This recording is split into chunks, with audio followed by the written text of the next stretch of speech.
Welcome to First Touch. It is November 2nd, 2021. I am Dazerin. Joined with me is Roll Dizz and TBates. And man, oh man, we got some things to talk about. It was a crazy weekend for RLCS last weekend. But first, gentlemen, how we doing today?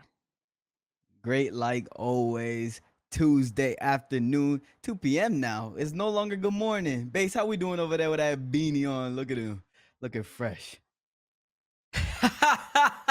Thank you. I'm just gonna say this might be the only day on this entire season where Bates is incorrect, and that everybody else on the cast, the channel, the desk with me, I don't know what to call all of us. Everybody else is going to be in the right, and Bates will be in the wrong. So I need all y'all in chat to really enjoy this day. Raul, Demar, I already know a few others might be coming on later. They're gonna enjoy this well. This is a rarity. It doesn't happen often. And I just want everybody to understand that. So enjoy your day of Bates being wrong. It's a national holiday. It is a national holiday. But you know what? We'll get to Bates being wrong a little bit later. Okay, I'm gonna do my little dancey dance. But right now we are going to recap some of the other results that ended up happening over the course of the weekend. We had MENA, APAC South, and OCE all playing along, and we have a couple of APAC South clips in brackets because for APAC South, we have Team Alki taking first place again. They double sweep Azure Esports, who are sitting in second place right now. And for Team Alki, they seem like they're going to be and Azure actually, both finishing in the same spot on both regional events. They will both probably, most likely, unless something crazy happens, be those top two teams playing in the APAC South qualifiers to see which team goes to sweep. So we have a bit of bracket results there for them. Obviously, you can see the overall point totals. One in Esports a little bit closer to them in terms of reserves, and he had like a 400 mark. So like I said, still some potential chances for things to shake up around there. But of course, that's not the only region that ended up playing over the course of this weekend. We definitely want to get to, well, actually, I haven't seen these. I do want to look at some of the clips that we got. Let's look a little bit of this gameplay here. Yeah. Nice little double right here. Ooh. No backboard defense once again. Oh, we got chaos this time too. Oh yeah, this is a little new wrinkle they added in for them. We talked about APAC a little bit last time, 2 weeks ago actually, APAC South, and we were just talking about how there isn't much backboard defense being played, but that's just an evolution that they're gonna have to take as they evolve in the RLCS scene. Oh my goodness! All right, bro. Hold up. You talk about backboard defense, but there's some backboard offense. A little bit of first killer on them. My goodness, LG7, is that correct? LCT? Oh, LCT? Bro, blind. Wow. we need to get you back on the glasses. I need the glasses. I'm no glasses. No glasses. No glasses. No glasses. Like the last time you put on the glasses. Don't do that. He looked like a different. He was a different person. He was definitely a different person. So yeah, that's APAC South, and we're gonna talk about MENA and OCE in their own respective rights because a lot's been going on. So right now, I mean, let's just dive right into it. Sandrock Gaming again dominating the MENA region. They are looking like, I mean, a powerhouse so far. The powerhouse. The powerhouse. You know what, Base? Talk to me about some Sandrock Gaming. I mean, what else do I have to say? I've been hyping them up for last year, letting y'all all know that they are the best team in the region by far. It doesn't even, they have no competition. Ultimates, Falcons, I'm having a mind blank right here. Ultimates, Falcons, they're pretty solid. And I mean, like, if nobody really can keep up with SRG, it just is how it is. When you can make the argument that TRK for Senzo, when that happened, was an upgrade, you can make argument that it was an upgrade. Really doesn't matter. You still have the two big dogs in Khaled and Ahmed, and they produce every single time they hop on the field. It just is how it's gonna be. And for any of the divers that actually thought that they were gonna have some competition in their region, respective to at least the first split, we're just naive and a whole bunch of nonsense. Like, look at this. Oh, TRK, buy one, buy two, skip to my loot. Ooh. Bro, he sit on the field, he might even score on you. Ooh, I'm rhyming accidentally. Check it out. My goodness. What? I don't even think that was his best shot this weekend, too. I don't know. Coast to coast, doing anything coast to coast is kind of crazy. I don't think you got to have some sort of mechanics at TRK. I definitely got the mechanics. SRG Gaming, you know, at Sandrock Gaming, they definitely have the mechanics. All three of them players, extremely talented. They're the best in the region for a reason. And I'm excited to see what this team actually, you know, momentum going forward. God, The defense is even there. Well, hold up. But going forward, excited to see what this team does in the first LAN.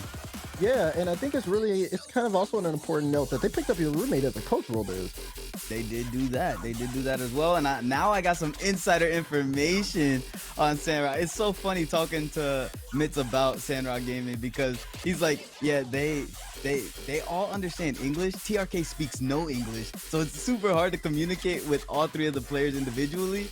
But like Really? they all are super level-headed, and they fully trust in Lucas, like, or Mitz coming in, immediately making an impact. I don't really know how much, you know, they were good on their own, but maybe this will help them transfer into lands for like playing against North American teams. No? Can I ask? So what exactly is his sleeping schedule? As we check the leaderboard. So what time does he have to get up to coach now? Just wondering. He's been getting up at like 8 in the morning. So he coaches them at 8 a.m. Yeah. Okay. That's respect. That's just a normal time waking up for Americans. So that works. But as you can see, sleeping was the team I was thinking about. Top 4 teams in the region, and after that it's just hit or miss. Hallows Esports actually beat, I believe, Falcons in the quarters of the regional 2, so they're a solid team as well. But it's just Sandrock on top. Yeah, and Sandrock continues to dominate, but again, they're not necessarily out of the danger zone just yet, right? And I guess that's like the kind of question that we're going to pose to you two is seeing all these other teams like Ultimates, Falcons, and Sleeping kind of still fighting for that mark, and Sandrock having to perform well even at this next regional event for them to guarantee Sweden. Do you still believe that at this point they are going to be kind of like that prospect team for the MENA region this season? I would say yes. I think it's kind of hard to like put anybody else above them right now, especially in their region. They got this new coach, and I only see them improving from now on. I feel like there's a newfound motivation with the lands coming back. They want to make it to the land. They want to represent their country and their region for this first land and show people all the hype. It is granted, you know what I'm saying? It is given for a reason, you know what I'm saying? They want to make it to that land and show what they can do. Yeah. Yeah. It's just that simple. It's just that simple. There's nothing else to say. They're gonna be at all the lands because they're gonna be the best team in the lands. They got the most. I mean, in their region, they're gonna have the most experience. So I don't see anybody contending with them. Maybe on that level. Maybe towards the back end of split 3, there's gonna be teams that improve. But even then, it's just experience versus lack of experience at that point, and also skill. They have more skill. That's true. So we'll keep an eye on Sandrock Gaming, seeing just how well they do in the next regional, of course, because I think everybody wants to see them play at a live event, especially in Sweden. But we got to move on to Renegades in OCE, where again, CJ, he keeps on. I feel like CJ like counter cursed himself by not having his team be the best because he's still dominating. Like, what is going on with Renegades? Can I say something? Yeah. CJ. I'm sorry. I'm sorry for doubting you. I called it a fluke. See, once again, I told you, this is the anniversary of base being wrong. I was wrong in a lot of categories. CJ, I called it a fluke. I wasn't a believer. Because you didn't seem like you believed in yourself, and I'm very sorry for that. You can hold me to that. Y'all might just be the best team in OC. I guess y'all are at the moment. It's unbelievable to me. But yeah, I'm sorry for that. This is the first instance. TBates, he's wrong. He was wrong about this. And he said he was gonna be wrong a decent amount on this episode. I'm just curious to see what else he was wrong about. CJ, you did doubt your own self. You didn't put yourself as a top roster going into LAN, but you have Furia winning a LAN, and look at you dominating your region. No, you got a young gun in Fever, and he's showing out. Oh, this goal was cold. Look at Fever. Look at him. Save that. My goodness. That's crazy. I remember seeing this clip. Look at CJ. CJ's screaming. He's screaming. He's calling them the best in the world and all this nonsense. Now he's going a little bit too far, but I mean, I got your teammates. Respectable. Renegades up top. Yeah, you know, CJ definitely gassing his team up, of course, but that also, maybe not be the best team in the world. That got to be a little bit too far, but we think that they're the best team in the Oceanic region. I think that's the real question, right? With 2 back-to-back wins, they've been able to beat out Ground Zero Gaming, who a lot of people thought were, you know, a really big team coming into this. And honestly, a lot of people thought they were going to dominate the OCE region. I want to say, how do we feel about exactly where Renegade stands? There was a decent amount of people that had them higher than a lot of teams going into like lands, predicting lands. They had ground zero placing like 8th to 10th every single time, and now Renegades is smacking this team. So I don't know. I have high hopes for Renegades moving forward. CJ, keep the confidence and keep your team level-headed. You know what I'm saying? Going into you beat ground zero twice. They have to be you have to respect Renegades right now. They're consistently winning, and that's what it takes to be a top team and be the best team in the region, to consistently win. You'd be a great politician. You just didn't answer the question. Are they the best team in OCE? I did just said yes. Oh, I never heard that explicitly. I heard a whole bunch of they are the factors. best team in the region at the moment. There we go. I heard a whole bunch of factors that could lead to them. You could build a case for them being the best team in the region, but I never heard definitively yes until that moment. So I just had to make sure I heard that out of your mouth. But yeah, I'm gonna say they're the best. They're the best team in the region. They're 2-0 in ground zero. I mean, ground zero, they had a great RLCS X run, all that nonsense, yip, but it's a new season. We're talking about RLCS 21-22, and so far in 21-22, you haven't been able to beat Renegades. They're the best team in the region at the moment. And I believe even though I don't know exactly how the points work, but say hypothetical, say if ground zero finishes first in the regional and Renegades finishes second, Renegades still would make the land, right? Yeah, Because they have two. They have two right, over the one. They have two. Yeah. Okay. Yeah. Exactly. So I mean, and that's just proof. What? I was gonna say, I think OCE has 2 team slots though, so I think. Oh, they're both gonna make it anyway, so they're fine. Yeah. But yeah. See, I mean, they're the best team in the region to proven otherwise, and I'm gonna ride them the whole entire way through the split, and then we might reevaluate that. We might reevaluate. All right, Chad, we're looking at you. Make sure to press 1 if you think Renegades will win it all, because we gotta put some respect, some love on our boy CJ. So I see some ones in the chat. Okay, I know we got the slow mode on, but okay, wait, hold on. The numbers are going up. They're going up again. Okay, never mind. They love CJ so much. CJ. They like, if CJ clinches land, we'll have to have him on before land happens, just so him to gas himself, ask him a couple questions. I know he's gonna check this out in the morning. So that's right. Whenever he wakes up. But I mean, somebody ended up doing their own type of awakening on the desk, and I think that's our next guest who's coming up. If you missed the RLCS last weekend, we had TBates and our guest Corelli on the pre-show, and things got a little heated. We got a clip for that. Can we roll the clip, please? RG across the board wipes the floor with Envy, especially with a player like Justin. For goals, Justin 0.91, number 2. What are you laughing at? Keep on going. We're talking about number 2 in the league at 0.91. Miss was the next closest on Envy at number 7. Goal participation, Justin at 67%. Number 4 in the league. Next closest for Envy was Missed at number 20 with 63%. Shots, Justin 3.57. Number 3 in the league. The next closest for Turbo Pulse at 5. Can I interject? No, you can't. No, you can't, T-Bait. Absolutely not. These are not useless numbers. Whoa. How are they useless? Let me break it down. Where's your boy Atomic? I haven't even said his name yet, T-Bates. Oh my goodness.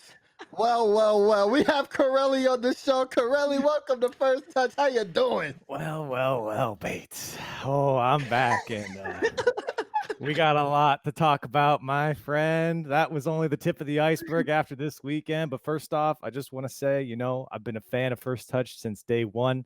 I've been a day one viewer. It's an honor. It's a privilege to be on here. With that being said, Bates, I'm not holding back on you today. I'm not holding back. I know you started off the show coping. Not a lot of yapping coming out of you today. But after this weekend, there's a lot to talk about, and I'd love to get your opinions on some things. Oh gosh. We got the hashtag Corelli always right. Base, he might be in trouble. Oh no! Whatever. He can have his little hashtag. He had a little weekend where he was looking down the stat sheet. He kept going off numbers, a whole bunch of irrelevant numbers that nobody cared about, nobody really needed. And it was just like he was smart though. He utilized his time properly, unlike me. I had a bad case I presented up front. He knew exactly how to counter me, and then after that, I was just done. So I never had a chance. But now he's on FT, and I got plenty of time. I got plenty of time to dissect. So we go see. Oh, Actually, dear. might not see though. It's not looking good for you, Bates. I said it before. I'm saying it again. It's not looking good for you, but we can discuss. We can discuss. Yeah. So if you guys ended up missing that segment, what ended up happening was pretty much we had a bunch of different questions that were asked on the pre-show. One of those questions was, "Is Envy the best team in North America?" If you want to see all that, of course you can go back. But Roll Dizz talked to me last night, and we wanted to kind of get our own opinions on some of the other questions that were asked before we even dissect Envy versus NRG. And one of the questions was Shopify Rebellion. They said, if you were the GM of Shopify Rebellion, what would you do? Do you guys remember your answers for that exactly? Yeah, I think I said buy the best free agent you could. Yeah, and I said get a new team, aka buy True Neutral. Yeah, Well, he did there's- say buy True Neutral. By True Neutral. How do you feel, Roll Dizz? What are you thinking about this one? No, both options are extremely valid. You know what I'm saying? The free agent kind of debate. I feel like if you're the GM of Shopify, you want to go after a top team. You want to go after a top team. A free agent, you can definitely get a free agent. I don't think I've heard the argument, and I really do not think the best free agent is going to be available for Shopify specifically.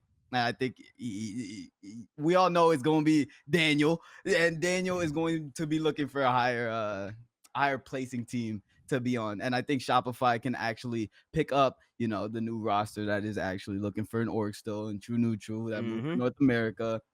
True Neutral will be a good prospect of a team for an org to pick up, because they are consistently proving themselves right now. They're hungry to prove their worth in this new region, and they're doing so.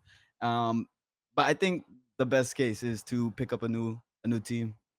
What about you, DeMar? Yeah, I think so.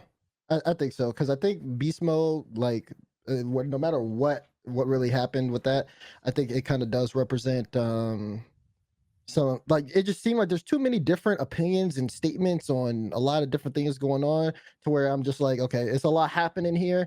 You might as well just start fresh. I just feel like a fresh start is exactly what they need. So I think that and also I think if picking up a player like Daniel, he's gonna be almost a number one kind of off-season move for and there's going to be a huge thing. I'm not saying that, Shopify doesn't have that money, but it's not just about the money. It's about playing on a team that, you really want to win with type beat. So I think that for Shopify, a reset works out well there.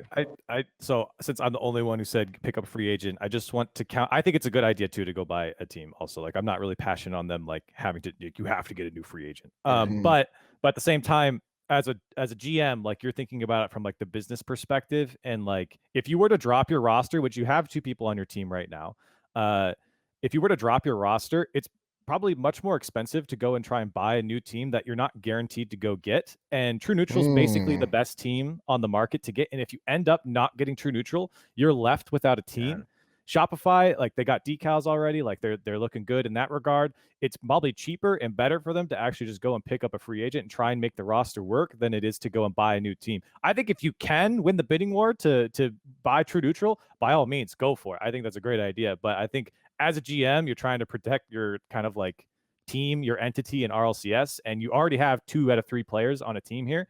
You can go and pick up. I mean, we all know that Daniel's coming online. He's going to be 15. The best new player to come into the league for sure. We don't really necessarily know who's going to be the best free agent from the teams. There's probably going to be some teams that make some surprising changes here. So that's my only counter argument to that is I feel like there are options for Shopify here that maybe aren't, or they haven't revealed themselves yet. And it's probably cheaper to get a player than it is to go buy a whole new team. He's spitting. I'm not gonna lie. He is spitting. I didn't think about it that way. And then this is why I'm not a GM, is because I don't have to think about that. Same. I don't want to think about that, honestly. Yeah, that's a tough one. So I mean, there are definitely some options here for Shopify Rebellion, and we'll end up seeing what they end up coming with, because they're going to have to do something. We know something has to happen. So that'll be something we keep our eyes on towards the future. But let's go back to the past and talk about the Haunted Hallows Cup here for a little while. We're gonna really dive into it.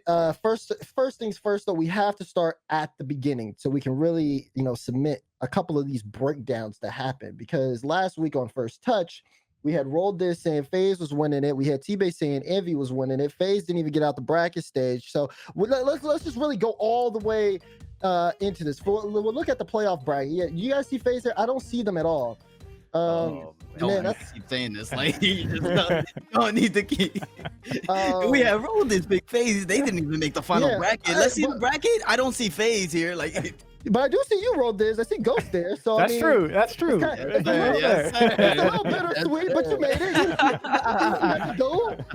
So there it is. You were like, I was wrong, but I'm okay with I'll take it. I'll take it. I'll take it. And then of course we have the Envy NRG match that we'll definitely jump into, but I definitely want to look at our overall NA standings real quick, just so you guys can see. The general NRG with the win ended up solidifying their seat Sweden and securing Sweden. They're going to the major. FaZe is still at second despite not making top 8. They are sitting above G2 by 11 points. And then, of course, you see that 4-way tie between SSG, V1, True Neutral, and Envy, who we'll all talk about in their respective rights. But I want to jump back onto that team at number 2, that FaZe Clan, who exits the tournament in Swiss. We have an image of the Swiss bracket that I do want to get into. And what? You see that, Red? I see it. It just I know it's a confusing graphic, guys, but let's just go all the way to the end there. FaZe Clan end up dropping out there. Initial thoughts. We're definitely going to talk about it a little bit more in depth later, but I want to go down the room and get our initial thoughts on that. I'll go first. I know we're going to talk about it later, so I'll save the juicy stuff for that. But look, FaZe Clan, they took care of business against the teams that they should, against version 1, RBG. I would never pick any of those teams to beat FaZe Clan in the Swiss stage. FaZe should always be beating those teams. I'm not upset with FaZe losing to teams like Envy and Space Station Gaming. I think they might trade series with True Neutral, but if you're going to be a top team or considered a top team, you have to beat at least one of those teams to get into the top 8. And if you're going to be at the top, you got to beat the Envies of the world, the Space Stations of the world, the True Neutrals of the world, and you've got to do it at least once. You had 3 opportunities to do it. They couldn't do it a single time. It's fair enough to say that FaZe, I don't know what happened. I'm not going to make excuses for them, but I think it's unacceptable to go 0-3 against the top when people want to consider FaZe the #1 team in North America. That's facts. It's just that simple. You got people like Roll hopping on the bandwagon. I mean, try to tell everybody that they were going to win the first regional. That was pretty obvious. They were coming in hot. But then after that, you got to get accustomed to winning, and that is something that they clearly aren't used to. And we're going to touch on that a little bit later. It's just a proper way of approaching your work and doing your due diligence. So, I mean, as Jack said, you got to be able to beat at least one of those 3 teams. You can't lose all 3 of them in the same day. I don't know how you can just, like, with a straight face say they aren't accustomed to winning. First off, there is a specific person on that team. You called me a bandwagon. There's only one person I've been bandwagoning, and that's the person who's consistent or who knows how to win. That's First Killer. That's Jason. All right. Okay. And Jason's a part of this FaZe roster. Obviously, there's no excuse for what they did this weekend. You want to be considered a top team. I want to say Jason is the best player in North America, and I'll still stand behind that right now in this moment.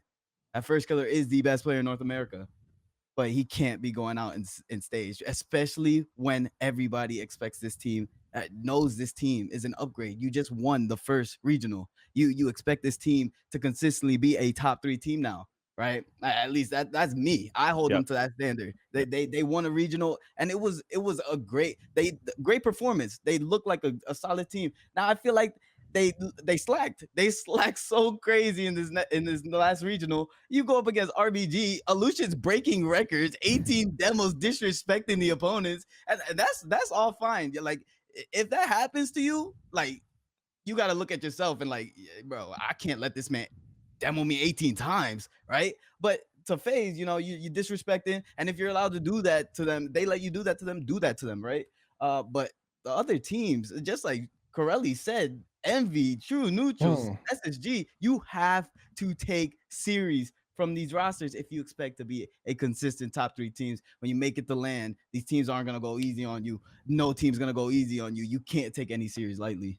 It's a shame. It's a shame too, because when FaZe played in the first regional, I mean, there was nothing you could say. They beat everyone. They beat Space Station. They beat NRG. They beat Envy. Like, they beat all the top teams. There was no way to like work your way out of like, oh, FaZe is the #1 team in that regional, because they beat all the best teams in North America. But it's like the exact opposite now. It's like I'm trying to find excuses for FaZe, but they had three chances here to make it. Like, you have to do it in the Swiss stage. You have 3 chances. You have 5 total series to qualify.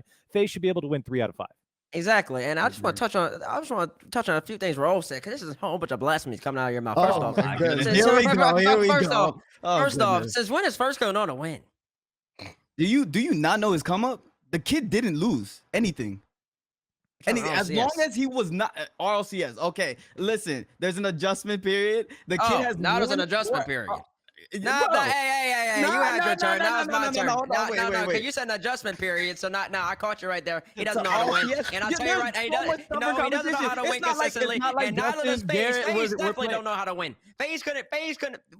What's the last time FaZe won something before First Killer joined the team? That's a real question. Somebody look it up for me. Exactly what I'm doing. Wait, you're helping me. You're helping me. I said there was one person that knows how to win. First Killer joins the team, they win. What's he won? You're helping me. You're helping me. You want a regional? Congratulations. You want the cookie for that? You want a regional? Congratulations. Here's the cookie. Eat it up. Like what? Win something important. Win a major or something. Then come talk to me. Or at least win multiple regions. At least win 3 or 4. Win 3 or 4, and then come along. It's the second one. And then come along. Also, and that's what I also say. This notion that First Kill is the best player in the world when he's losing 3 series in a row. NRG just won 2 times. My goodness. The 2 regionals back to back in the hardest region. DeMar. The hardest region. The recency bias now from FaZe. Remember all last season? FaZe like, oh, the recency bias from Roll Dizz is crazy. FaZe. Listen, we will come back to FaZe in a bit. We will come back to this. I like that. Now, I will say though, because I do want to add a point on here. FaZe, when you talk about First Killer on Rogue, I mean, they did. I think they won a regional. I think they won a major. They won 2 regionals. They won 2 regionals, no majors. Okay, so 2 regionals together. Second at the winter major. That being said, there was clearly an impact there, because this goes to our next topic. Rogue is doing terrible. What is going on? Why is Rogue doing terrible, Bates? Well, because they lost a top 3 player in the world, and also because they're just not that good. It's just that simple. I'm sure. Wait. Huh? Why are they not that good? It's because your first point.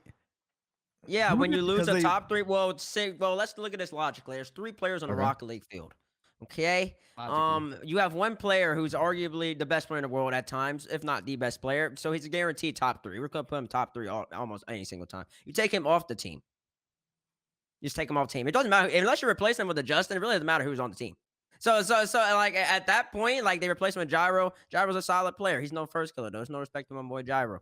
You can't make up for that. Taroko's whole entire game was really enabled and enhanced by First Killer. First Killer just went for all the balls, and then Taroko would just sit back, and then Tina would fill. They don't have a ball chaser like that. That's a ball chasing extraordinary. You can't replace that.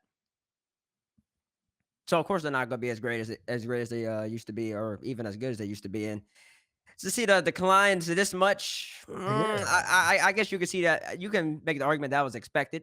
I don't want to say that though. I think it's a little bit worse than I thought they would be. I thought they'd be a little bit more competitive. I'm with you on that. I think that like it's weird. Well, I mean, it makes sense, right? Like you replacing First Killer with Gyro. Gyro's a really good player, and he's still putting up good numbers for the team. Performing pretty well. He's performing. It's just it seems like there's just some type of disconnect somewhere where like not everybody else is just. I guess Taroko in turn, they're so used to playing this like locked in play style. It's like if you try to play. It's like if Drees left G2, where he's used to the JNAPs in Chicago play style, then goes on another team that has a. It's like taking the training wheels off a bike. Yeah, pretty much. Dang, that's kind of funny because First Kill is the training wheels. It makes it easy.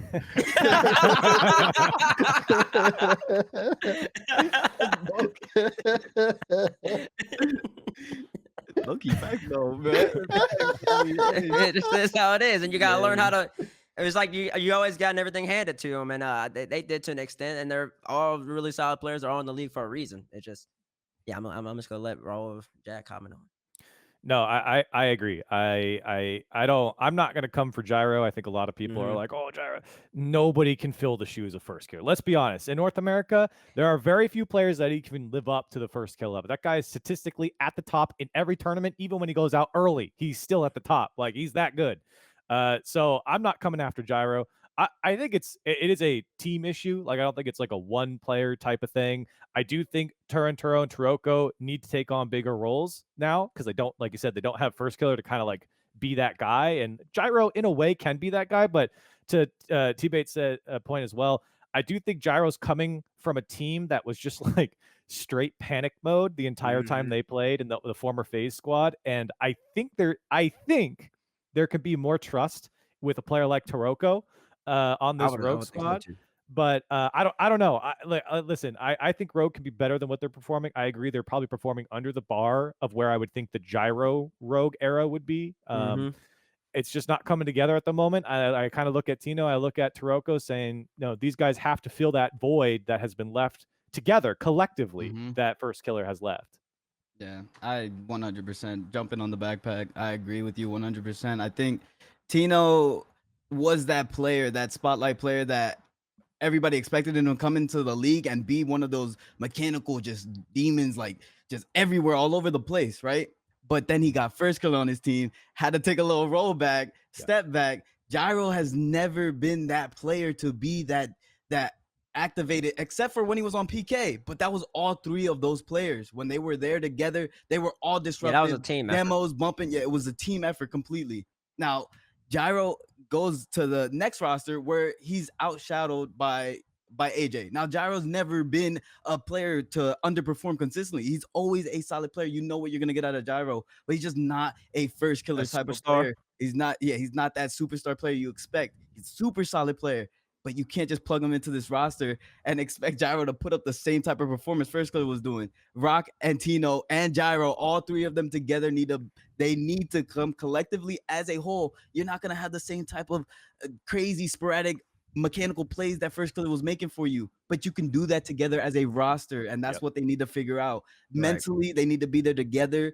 On the field, positionally, they need to be there together, comms, everything. And I think the environment right now especially has been super shaky because they're not living up to the expectations maybe they were even having for themselves. I think this Rogue roster can be a consistent top 10, top 8 team, but they just need to play together and work together to fix the mental mistakes, the positional mistakes that they're having right now. Look at Raul. That was a beautiful soliloquy. Yeah, Barbara, take some notes. That was great. What the? Well. There's plenty to talk about soliloquies, Bates, because I think it's time for us to move on to our next topic. Talk about some soliloquies. Let's flip it. Let's talk about the machine blowing a 3-1 lead against NRG, Bates. Talk to him, Daz. Oh, I want to talk. Can we roll some clips, please? Let's just give some people some gameplay to look at here, right? So, of course, we have the machine. Maybe clips? Oh, look at this. Beautiful. We'll look at them. I mean, beautiful. Look at Atomic. Turbo can't shoot. Finish it home. We got to give some respect to Team Envy in their own right because they did a really good job I don't care what getting to this point. You know what I mean? Like, best on the field. You go. What in the world? But that being said, like Envy, there was plenty of times, even in the Swiss stage, where they ended up, taking down the general NRG. There was a lot of good plays. This is probably the tourney. Clip of the tourney. Clip of the tourney. Oh my god! My goodness, that was nice. Maximus, you didn't have to do him dirty like that. I thought they did. That's all it was over. Put her up. That's a beautiful time. Who can do that? Nobody. And a 9-minute OT as well. It was very, very, very solid work. And like we said, Envy came in, they control, and again, posed to make TBates never wrong. So what happened? So what happened? Until it happened. What clip are we on? Are we on? I think this is the last one. Okay, so we're gonna watch this clip, right? And please, Bates, soak in all of the Envy love while you can. Because after this, wait, that's he's just strong. Put him in the weight room. Flex on him then. That was, oh my goodness, that was amazing. Look at him. That's a flex. Who's that? Not big enough. All right, so yeah, now let's watch this. What is that? Who is that? Garito? To who? To Squishy? They get a save? Oh my That's at 0 God. seconds, by the way. Ball up for 20 seconds. That's all I'm going to say right there. Ice factor, clutch factor, a team that can close out a series. Did you know that? I don't think they did. Wait, they still lost this series already. Yeah, but they won a tournament. I predicted them to lose. Look at this save. That doesn't matter. I predict them to lose. And then what happens? It goes all the way back around. It goes all the way back around. Where's the machine? They're breaking down. My goodness. This one, oh, look at that. Garrett, commanding. That's all it is. That's all it takes. You want to start it off. This is the final series, too. So you already know, like, this was like, okay, he scores this. I think he was screaming in the mic a little bit. He's like, ah! Oh, you already know Garrett's screaming. He I got the was energy. screaming. We both were screaming. I felt the energy. Everybody was screaming. Daz was screaming. I can confirm that. My man was at the top of his ligature there, just screaming. This shot was better than Fever's shot, in my opinion. It's like the same shot too. I just think it's just better. I That's had to give it clean. to him. They were like really similar. Oh, they That's clean. ain't got too many. Toodaloo. Hey, I just want to say they got all these clips against G2. Now I don't respect Go 2 now. Hey, listen, they had a great run, but all these clips are against GT. You noticed that, right? I do notice that. TBates. Yeah, that's crazy. That means they weren't. Go ahead. Yeah, no, go ahead. No, say it. Say what you're about to say. Oh yeah, that just Say means it. they weren't getting the highlight goals against. They weren't getting the highlight Envy. goals. I mean, They weren't Machine- playing Machine that doesn't great allow against. those. They don't allow those. They don't allow those type of goals. Oh, well, They allow, they allowed enough to lose. So they allow some ugly goals. Listen. They didn't have time to get the highlights. Listen, I just want to say one thing and one thing only. Wait, hold on. Never mind. We're gonna get to him in a second. Listen. There's a tweet at Dazerin. If you want to check out the green room, the machine blowing a 3-1 lead. There was a lot of it was very hectic in there. There's a lot of NRG fanboys in the caster group. I just want to point that out. I'm a believer in the machine. I believe they played a great series, a solid series. Once again, I still feel like they're the best team in the tournament. They just lost again. It's what happens. Okay, sometimes you can best team and you lose, and it just is what it is. I mean, like NRG, I gotta give it to them. They're locked in the land. I mean, it's just pure greatness. It's just greatness personified, and I mean, I really can't hold it against them. But the machine blowing that lead, it just is what it is. But there's specific reason as to why they lost, and we're gonna touch on that in a couple seconds. But I'm gonna let y'all get y'all happiness out. Just talk. Just go ahead. Corelli, get the book. Oh, I got the book. I've got the book, TBates, and I told you I had 3 pages on the pre-show. I still have those 3 pages. I added a couple more, my friend. Listen, I don't think I'm going to slam dunk you as hard as I think I should, because I'll agree with you. I don't think NRG had the best series against Envy, and I truly think that Envy was actually the better team in that series specifically. In that series. NRG played incredidly defensive, but like you said, there was one man who never left NRG, and that was Turbopulsa, shooting 5%, I believe it was on the day. 4%. Hold on, I'm on the wrong page. There's so many of them. Yeah, and he ended. So Turbo ended 1 for 17, 5.88%. And you were talking about it in the green room. It seemed like every good opportunity that Envy had, it came out to Turbo, who just couldn't put it on target or away from a defender. Now that is credit to a lot of great defense coming up from Justin. He was hanging off that back wall for most of the series, hanging on for dear life. NRG certainly invited in Envy to their side, and Envy did what they do best, and that was that offense. Atomic looked amazing. He was spectacular. Mist was statistically the best, but Atomic contextually inside the game looked so good. But with all that being said, NRG still came on top. And then they go on to win the whole thing. Really proves that they started to turn around. Garrett really turned it around late in NV series. He kind of did that in every series that they played, especially for G2. Garrett really turned it on. And they played, yeah. 75% goal participation at the end of the day. Like he's was amazing. Statistically at least, but inside the games, it was a little shaky for a lot of the NRG players, but and I'm sure when we get him on, he'll probably talk about it a little bit, and I'm interested to see what he says. But yeah, NRG at the end of the day, Bates, I mean, started off the season the exact same way they started off RLCSX. They finished Fall Regional 1 in RLCSX second, and they did it here. Now Regional 2. Last season, they finished first. Here, they finished first here again. If you talk about consistency, Bates, I don't know what to tell you. NRG is consistent. Consistently at the top. Listen. Go ahead. I'm with Jack. I thought Envy were better, but I do believe that NRG deserved to win because they played absolutely phenomenal against G2. It's just Go2 didn't GoTo had a pretty solid set the first go around, but after that, it was just all energy all the way, all the general. It's just is what it is. I just want to comment a couple things about Turbo Field disaster. Turbo, talking to you on camera 4 times.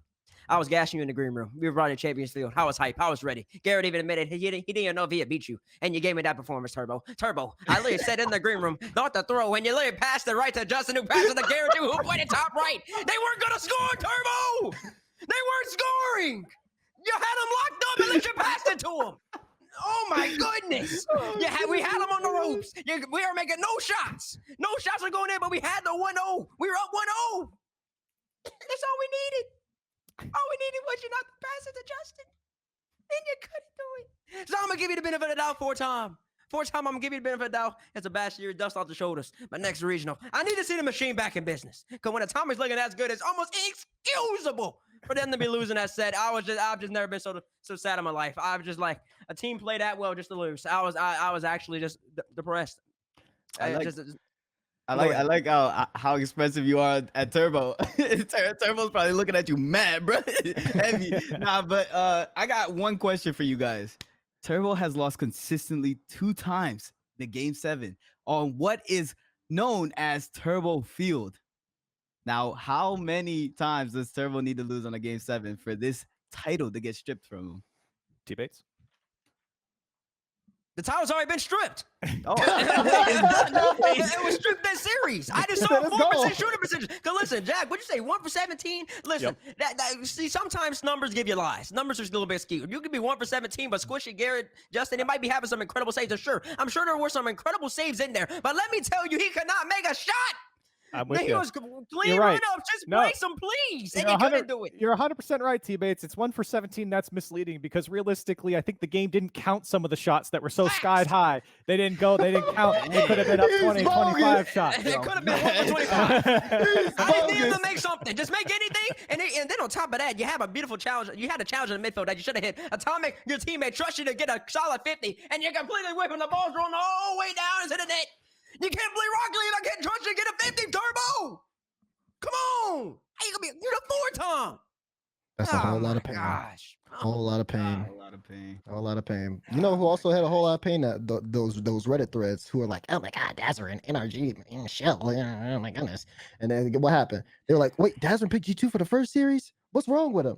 And then, wait, he's flipping, but G2 just won. Why is he flipping? I had him on the ropes the entire time. They were playing into my hands. I was like, oh my goodness, it's like a video game to me. And the bad was right at the end of the day. Yeah, y'all don't know, man. Envy was up 3-1. We were all in the Casa green room. This dude came back 3-3. Yep, that's right. Remember what I said last week? Remember what I said last week? I said last week, if Envy and NRG play in the semifinals, I think NRG lose that.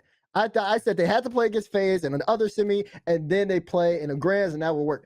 So when they had a semifinal, bro, I was like, oh dear. Yeah, you no, laughed. no, teammates right. Dazerin was deafened the entire series, and then he comes back Game 7, yapping against teammates. He was quiet the whole time. I was like, what do we have here? I'm in there sitting like, man, I made all this great argument about NRG, and Enemy's going to come out and crush them, and I was just kind of sulking there the entire time, and Dazerin was just sitting there deafened, waiting for his just moment. Sitting there like this. He was sitting there the whole time. He was just plotting, and James was saying, James wasn't worried either. They're gonna bring the 7. They're gonna bring the 7. Yeah, he had the raspy voice. He's like, they're gonna bring the 7. Oh man, whatever. Yeah. So, real quick, does this solidify NRG as the best team in North America? Bro, what? Oh, what? Daz, you're the NRG fanboy. I'm asking the question to the room. Oh, okay, yeah. Yes, the answer is being yes for a while. Bates? Bates, don't make me do it. Bates?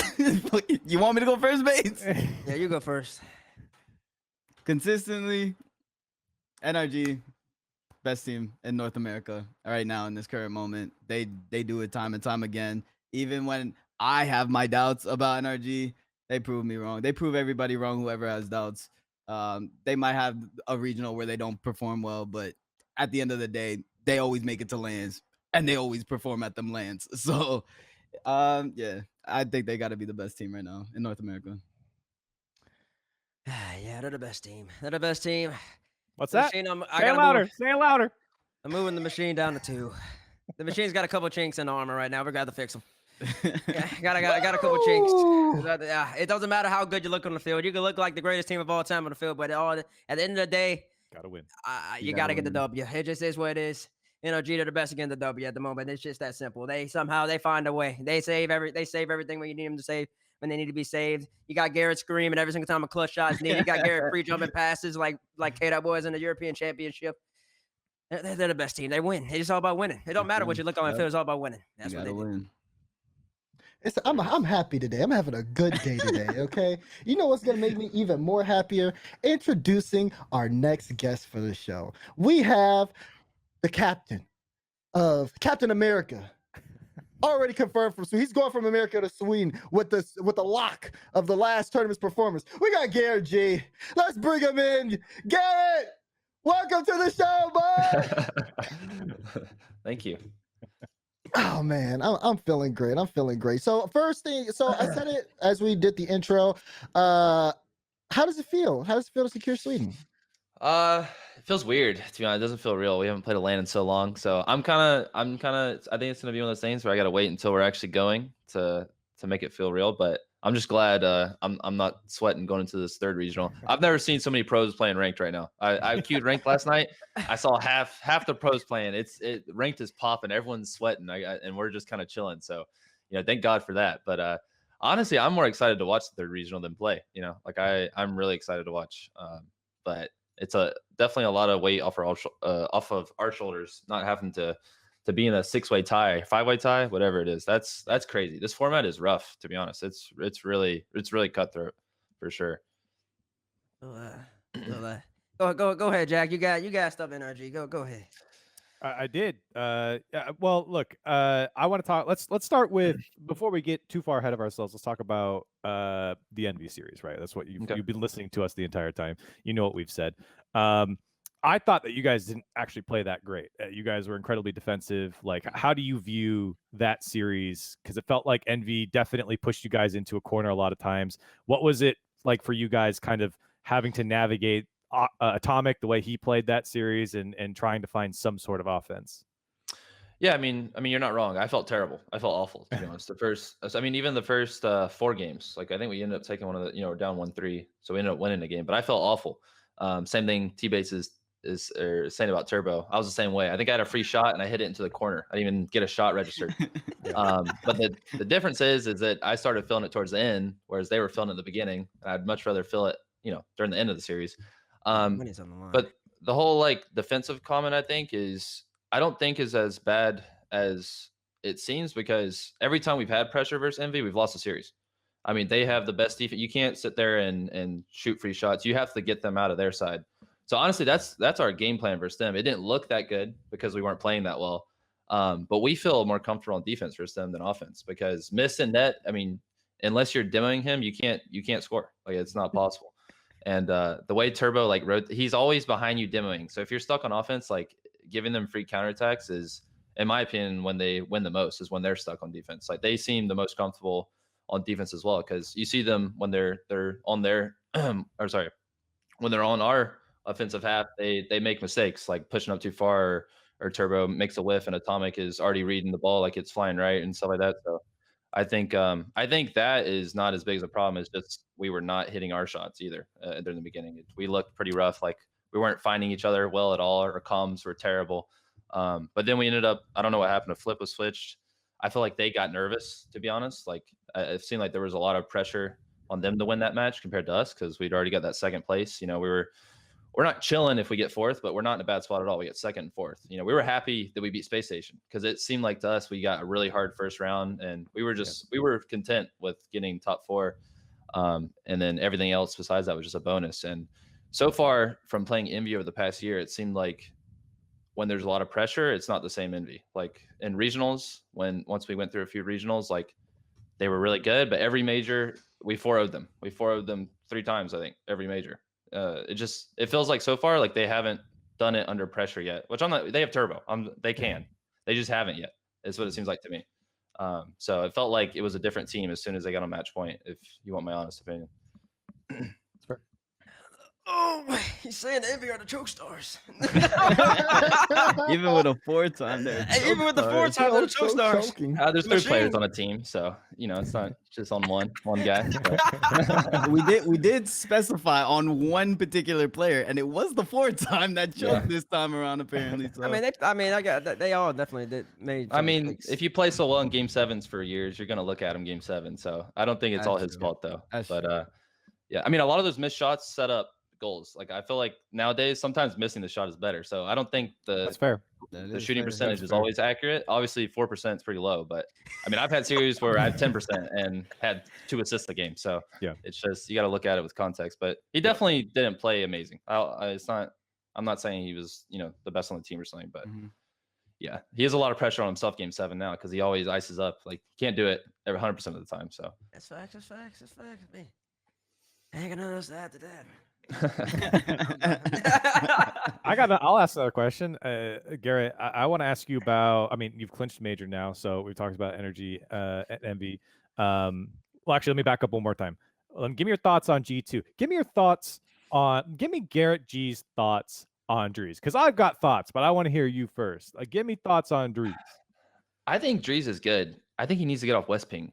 I think that's a problem. That's hard. But I also think in my honest opinion, him being like 15 and being in these situations that he's been in, like right off the gate, like he wasn't even on a team before he's in a spring major final. I think he's done well. I think he has a lot of potential. Like that first series, he was amazing. I think the pressure got to him after that. Like I feel like if G2 were to stay with him and support him super well, I think he could be really good.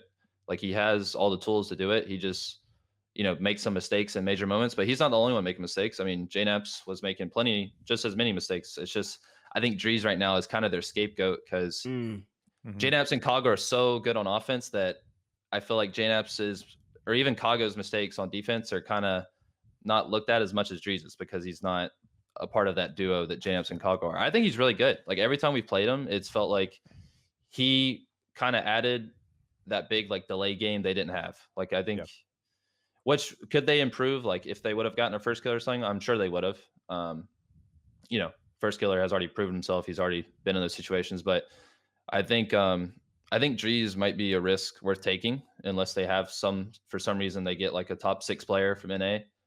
Besides that, I don't see anyone really being worth the change in my opinion, because I think he's good. I think he's done very well for the situation he's been put in. I know we're going to talk about G2 later, so I won't give my thoughts now, but I wanted to get since the man just played a few series against them, I want to get a take.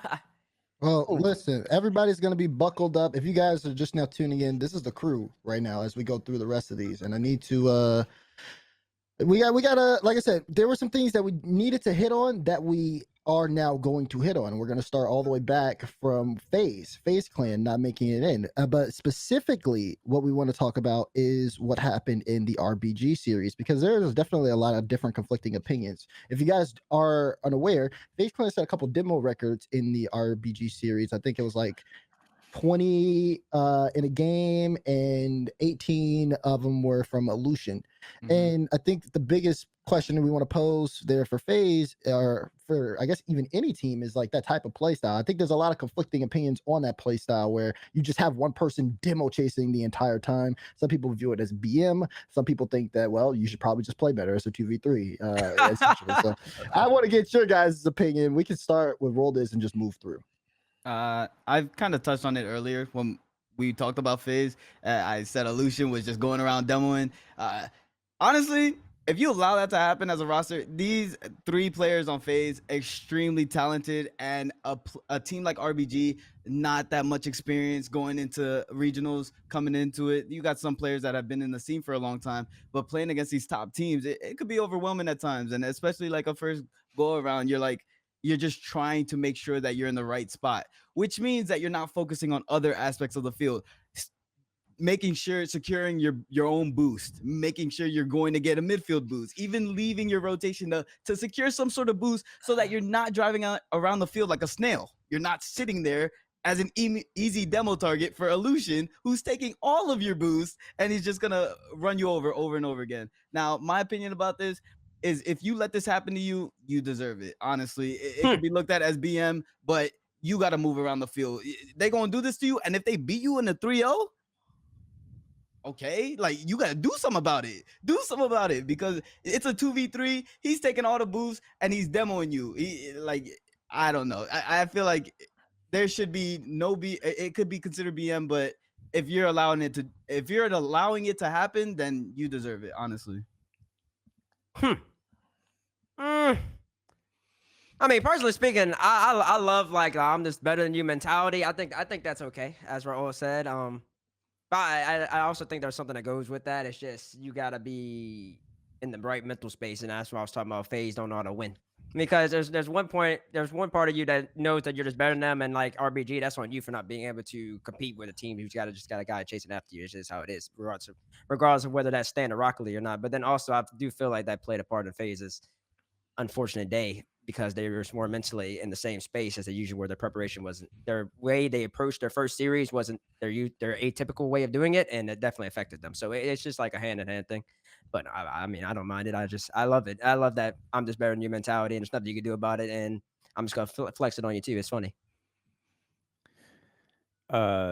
Yes, I agree. I saw like Gibbs tweet out. He was saying like, oh, because FaZe like basically was trolling against RBG, like they weren't warmed up to like play Envy or something like that. I'm not really sure how much RBG was going to give FaZe a warm up anyways. And I think if you take the first 3 games and you just look at that, that's a pretty normal result. It like Envy beating FaZe isn't a big deal. Like they're probably going to trade series. So the first 3 results is a fine start for FaZe. Like I wouldn't be shocked by that if they were to qualify on their 4th match. But then they took version 1 seriously and beat them 3-1 like they should. But the results that really bother me are getting 3-0'd by True Neutral and then losing to, I would say, a weaker Space Station. But in regards to RBG and the demo thing, like it's fine. Like I agree. Like they were better. They could get away with it. If they can get away with it, like that's RBG's problem, not FaZe's.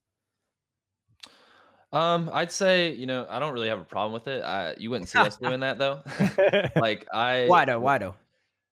I just think it's troll. Like, I don't think it's serious. I 100% doubt they were being serious when they were doing that. And for us, like, if we go into a series with a troll mindset, we're going to carry it into the next series because it does affect us. Like, even just 3 games, it's the only 3 RLCS games you played that day. Like, it's a whole mindset thing. I don't know. I think that would mess with us if we tried to do that. And also, I'm a big believer in Rocket League karma. So I think,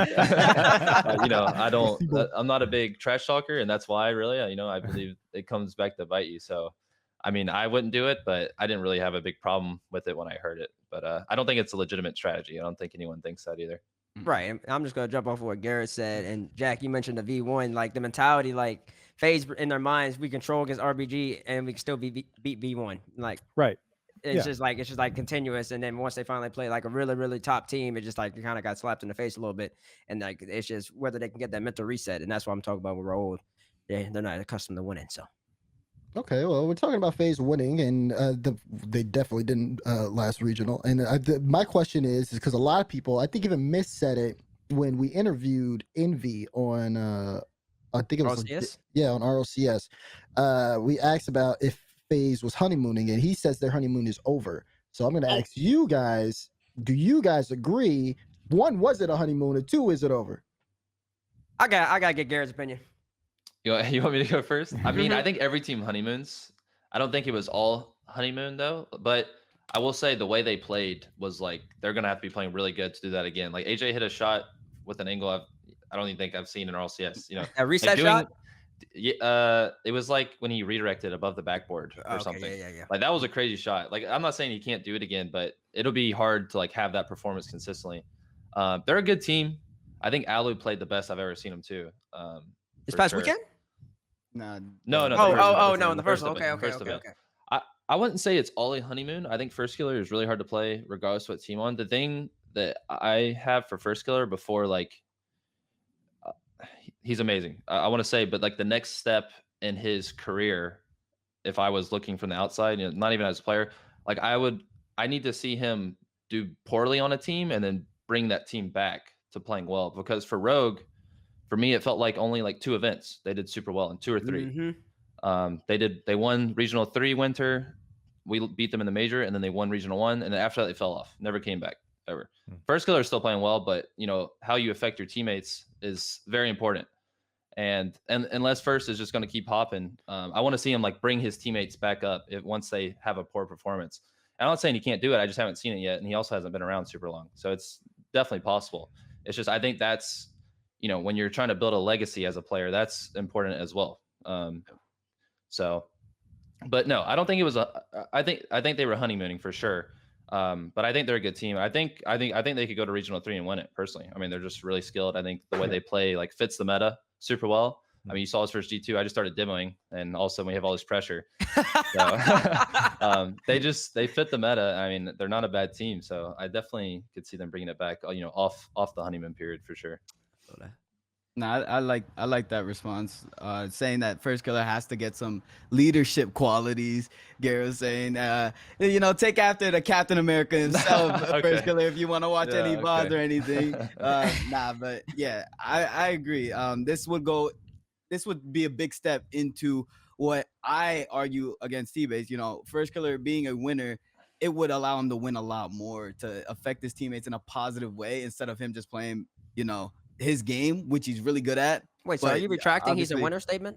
Huh? No, Are you I retracting that statement? no.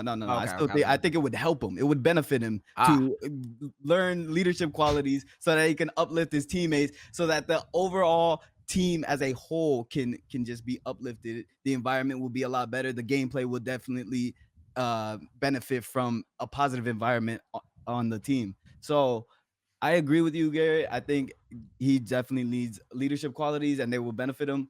Yeah, and he's still 16, right? He's he's pretty pretty young. young. He's a young guy. Like I think that's something he'll just gain over time. But I think it's kind of like the same thing BDS is going through on a much larger scale. Like they were just destroying everyone, and now they've lost a few finals in a row. So now I'm really curious to see like how they affect each other going through it, because BDS just seems like a team. They get super tilted. Like in that final, they seem super upset.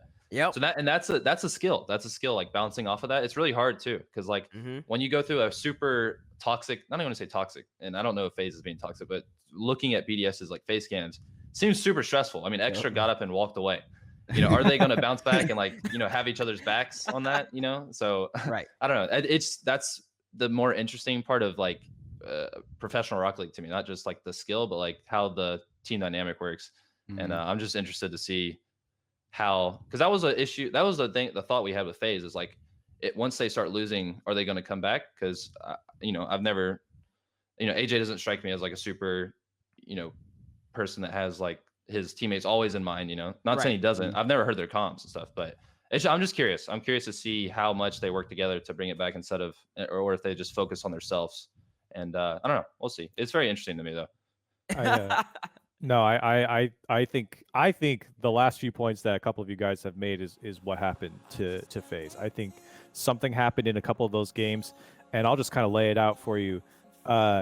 The FaZe versus Envy, that was their first loss of the day. First Killer shot 0 for 17, 0% shooting percentage against Envy. As a team, they shot 12%. Then they go into true neutral. Illusion shot 0%.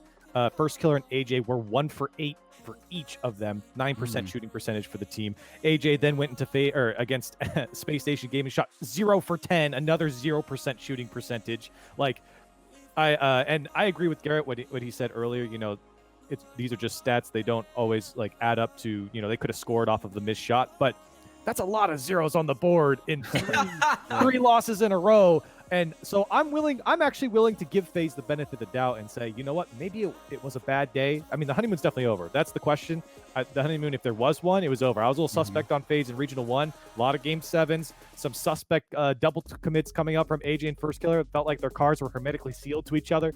But it feels like in this particular regional, one player was lacking or a couple players were lacking, and it just went downhill. after that Envy series with that loss, and it piled on top of each other. The offense, and I specifically point out offensive stats here because that's what everyone talks about with FaZe, right? You have first kill and AJ on the team. Like, my goodness, you have to have good offense, and it just wasn't there for them here. Oh, I mean, yeah. Y'all sum it up. I don't have anything else to really add. Y'all bringing like Garrett speaking of facts about facing adversity. That's a skill that everybody has to learn, not only in Rocket League but in life. Not everything's gonna go perfect. It's really more. It really shows the true testament of your character when it gets rough, and your ability to bounce back, and then also bring other people with you back up as well. So you didn't see that from FK or anybody from FaZe necessarily yet.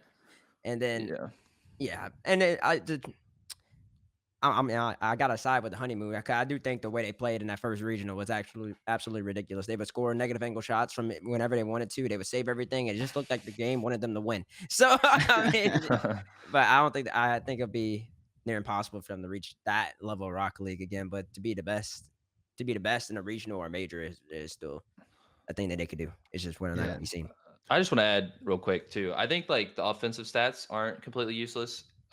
Because in my head, like when I think about teams, it could have been an off day for sure. But I think FaZe relies so heavily on offense that it's easier to have an off day. Same thing with G2. I think G2 has off days quite regularly because they rely so heavy on their offense. And then when you take, us or Space Station or Envy, who all have just like really, I feel like we focus on defense a lot. We're a lot more consistent, but our peaks aren't as high. When G2's peaking, they look unstoppable. But then, one series to the next, it can fall off because they rely on these crazy plays. You guys talk about how we're, the worst, not as good as Envy or something. We still win. Or I feel like we won regionals last season where like everyone's like, wow, G2 looked like the better team. But I think we just have a more playable play style. That's all it is. I mean, I've gone through worlds where Vitality didn't look crazy good, but they sat there on defense and had crazy defense. And then what do you know? They're world champions. I went 9-0 on online. We had a crazy offense and stuff. And then go to pressure moments. It's all about defense. Shots don't fall. It's all about keeping the ball in the net. Yep.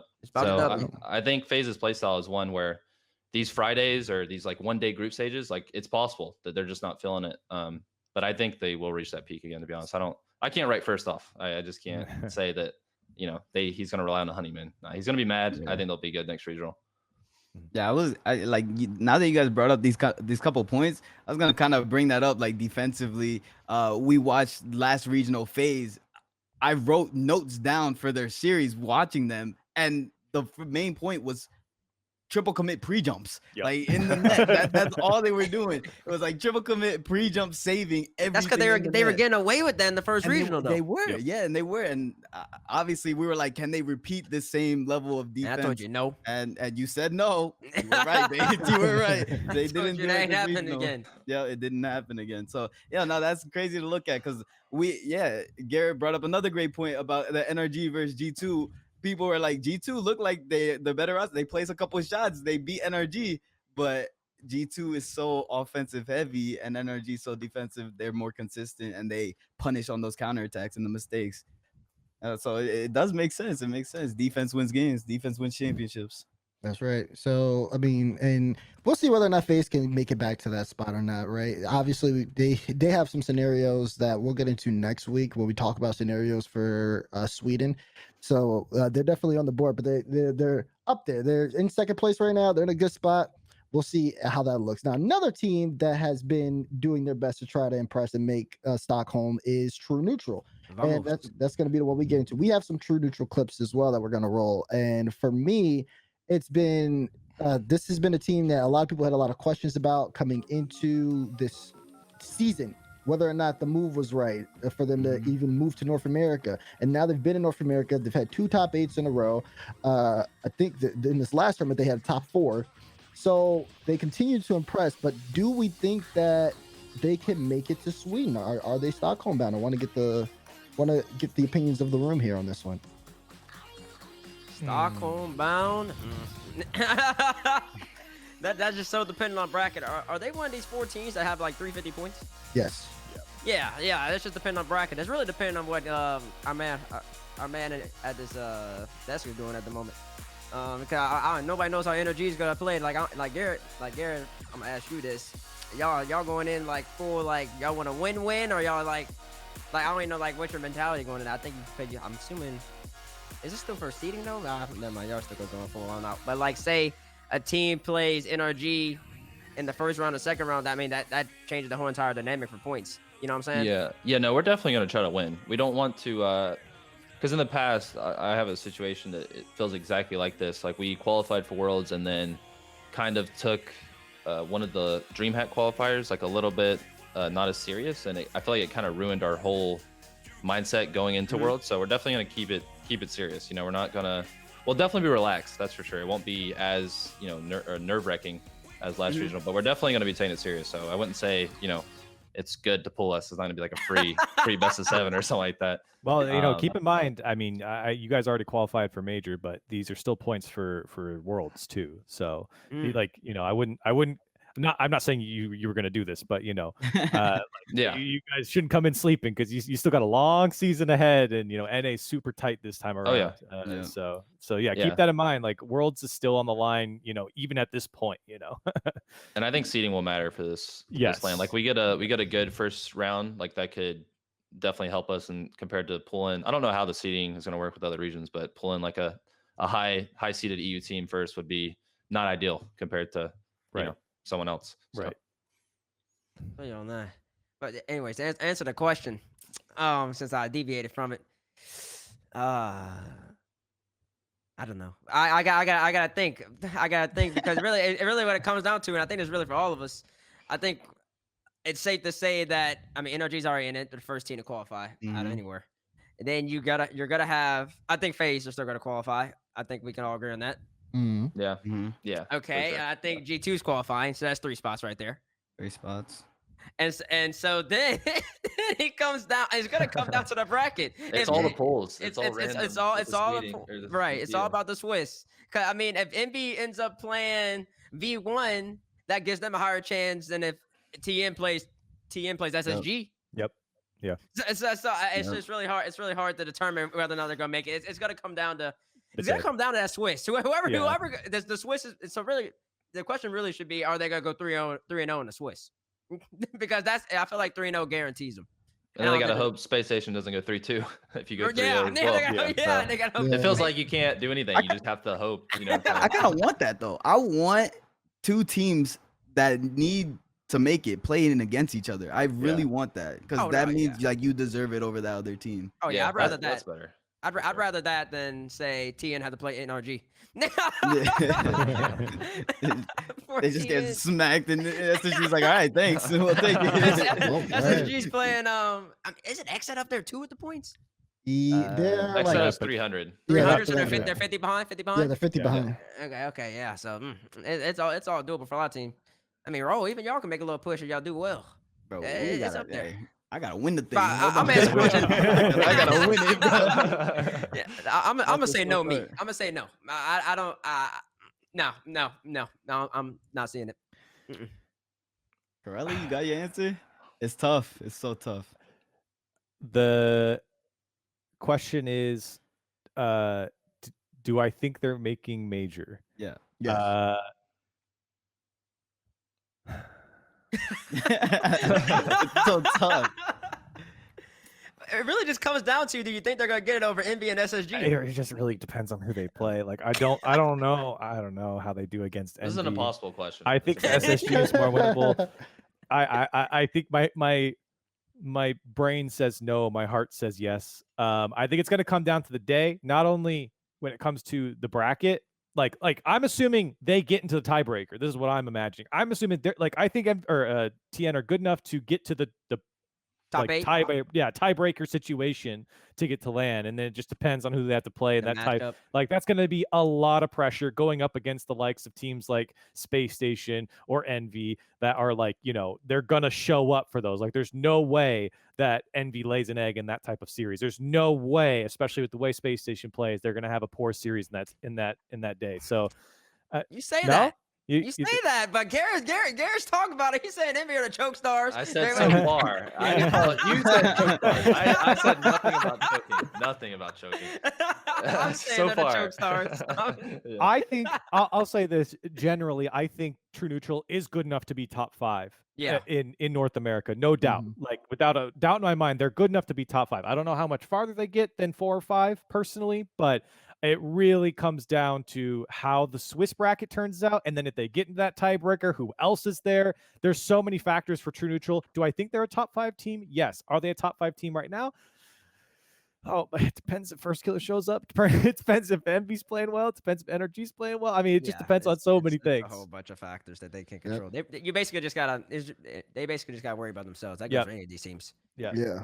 I will say, for a lot of the teams that are in the tie, the big thing for the tie is that making top 2 is what secures you Sweden for like, without having to need extra help. There are other scenarios that need like extra help that all these teams have, but the big one is like, for example, if G2 finishes 3rd, 4th or better, they'll make it. If SSG, NV, True Neutral, or V1 finish 2nd or better, then they'll make it. That doesn't mean if they finish 3rd or 4th, they don't make it. It just means that they need other teams to do bad. Yeah, they need help. Well, and it's a shame too, because the bracket that True Neutral had this last regional was doable. They've beaten G2 before. I mean, G2 came in really hot, so don't get me wrong. I probably wouldn't have picked G2 in their series, but like that bracket was prime for True Neutral to at least get to that 2nd place finish. So hopefully they get something similar to that bracket where a lot of the space stations, NRG, Envies of the world are all on the same side, and then they can get an easier route to top 2. Yeah, I'm gonna say no. I think they're top 6. The only reason I say that, I mean, it's the same conversation with the offensive play style. They have such a like confidence-based play style. It feels like to me. Like I hate playing them just because the stuff they go for is crazy, and I just don't know if in a LAN qualification match if they're gonna be hitting these crazy redirects that they kind of rely on so far. But I mean, they could. Like, I want them to. I honestly want them to. I mean, I always root for. They moved. They're living together. I want them to make it. I want them to do well. I just think Space Station and Envy are going to take those last 2 spots. But it could. I mean, Space Station could have a harder first round, and True Neutral have the same bracket they did this past weekend, and they, just scoot right by them. But I don't know. FaZe could flame out on the day 1. I mean, there's so much that goes into it, but it really just comes down. If I were to make a prediction, I'm going to say no. Okay. I'm going to say no for now, but. I think they're a very good team. Like, I think they beat us last time we played them. No, we won game 5 OT, I think, or by 1 goal. But they're hard to play. They kind of remind me of like G2 when we play them. Like, we're just suffocated, not willingly, like Envy kind of. We're just suffocated the whole time. But I hope they make it. I want to see them there. So I'm rooting for them, to be honest. Yeah, and if you're rooting for True Neutral, keep up the vamos in the chat. Everybody sees it. Everybody sees the vamos. So yeah, it'll be one of those things that we pay attention to. We're gonna move on to G2 now because G2 made top 2 in the last event. They made it to the finals. You gotta love being based because he got about like 2-3 different teams at this point. I got 2 teams. I've never swapped off of them from day 1. I had the same team. Look at that demolition derby, Garrett. You gotta be able to block that. You can't. All good. This was me the first half of the series. It's gone. That was game 1. That was game 1 of the entire series. I knew we were in for something annoying when Janos got that double demo off the rip. That was sick. Love that. Look at Chicago off the sidewall. No more Reed Simmons. That's Reed Curry. Look at him. He was hitting everything the first series. It was actually so annoying. He was slotting every single shot he took. What do you think is the difference between you and G2? Like, I feel like obviously offense versus defense, but I feel like you guys start off like super slow, like you say in the start of each series, and then there's obviously like a flip. Like, it's just the adjustments you guys make, or is it something G2 does or they lose sight of that they stop doing? Honestly, they were so all in on the demos that it felt like as soon as we started demoing at all, they just kind of were ahead of themselves on offense. Like, it felt like they weren't slowing it down. I mean, they actually did try to slow it down, it felt like. But even then, it's like they couldn't adjust to what was working for them. Like, they were doing so well with pressure off the demos that they weren't really protecting themselves from the demos. Like it felt like they were leaving that third man. That's why I give a lot of credit to Dries, because he's being left in like really hard spots. He's not, they expect him to be there for that shot. Like he's doing what his team wants him to do. It's just, you miss one shot and they have no one back, a lot of times, because they're going all in on like these, and it works half the time. But like if someone adjusts to it, it's like, I don't see it working unless they're playing really well. I don't see it working versus like BDS or something, because they're just too solid. Like they're too available. They're not really they don't leave like big gaps in rotation. So, and they demo well themselves. They've shown that they can demo too. But it works when they're playing well. Like it's hard to adjust to. And I think partially why we came back was the stakes on the match too. I don't think it was all like skill that got us the win. Like I don't think we were playing that well until the very end yesterday. But I think we honestly had the least pressure, I think, out of anyone in that bracket, because FaZe was out of there. They would have had the least pressure because they got the win, the first regional. So we felt like it was on them to win. And when it feels like that, it's a lot easier to bounce back. And we honestly had accepted the loss the second series. Like we were like, you know what, all good. We got second again. It's whatever. We'll save the win for the major. It's all good. I just started like pre-flipping and chasing more, and all of a sudden we were in it. We had no idea what happened, to be honest. Yeah. But I don't know. Dries has a big role. I think big role, a lot bigger than people speak on, I think. Yeah, and for G2, that's big. Getting in that second place finish is definitely a major improvement for top 8 in the first event. So my question to you guys is, can they do it again, or was this just a lucky weekend? That's the biggest thing. Like, where does this look? Because I mean, we talked about on the pre-show. We said G2 looked unstoppable. They didn't drop a game in Swiss stage. They come into bracket, and I think by the time they had May finals, they only dropped 3 games out of 14. So for me, or 14 possible, I guess, I'm just thinking of the best 7s. So for me, it's like, is this gonna be a kind of staple? I mean, Garrett, you have G2 making Sweden. Do you think they do this performance again?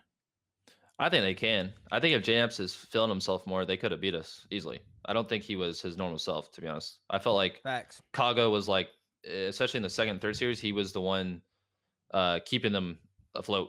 I mean, even though they only took 1 game, like it felt like they were staying in games just because of Kago. He seemed like the most calm under the pressure. So like if we have, what do we call it? Championships? What was that tournament? Was it final championships, right? Championships. Yeah. I always forget what we called it. But if we have like that JNAPs, they can win the next region, in my opinion. Because this is the best I think this is Dries' best performance, even though like it kind of didn't carry up throughout the finals, like through group stage and through their first 2. Like he was insane. Like the time he bought for JNAPs and Kago was insane. Like so if he keeps doing that, I think they can win like 100%. I think they'll make Sweden too. I think they're on a good they're on the uptrend at the right time. So okay. I think they'll make it. All right, I'll chime in here because I got words about G2. I think G2. I think the way they played this regional was like almost peak G2. Like the way that they went through Swiss was incredible. Like they beat some pretty darn good teams too. Like these were not just like wimpy wins. Beating Ghost, like Roll Dizz, your boys are pretty good out there. 3-0ing Ghost, 3-0ing Space Station is a massive win, and then 3-0ing the Exet boys. Like those are all very quality teams I put at least in the top 10. Right, in North America, and to come out and go 9-0 on the day is huge. And then, of course, taking down, a team like Ghost again, obviously in top 8, and then a team like True Neutral. Sorry, I didn't mean it like that.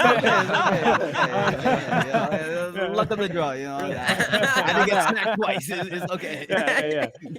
No, but then they come out and they do well against. I tweeted, I said, True Neutral's a really unpredictable team, and to control a team like that really says something about your play style. And then I thought it was really important that they came out and won the first series against NRG, like because a lot of people are saying, well, G2 got a little bit of an easier side of the bracket, but if they had met NRG in the semis and the same thing happened in the series, they would have beat NRG in the semis.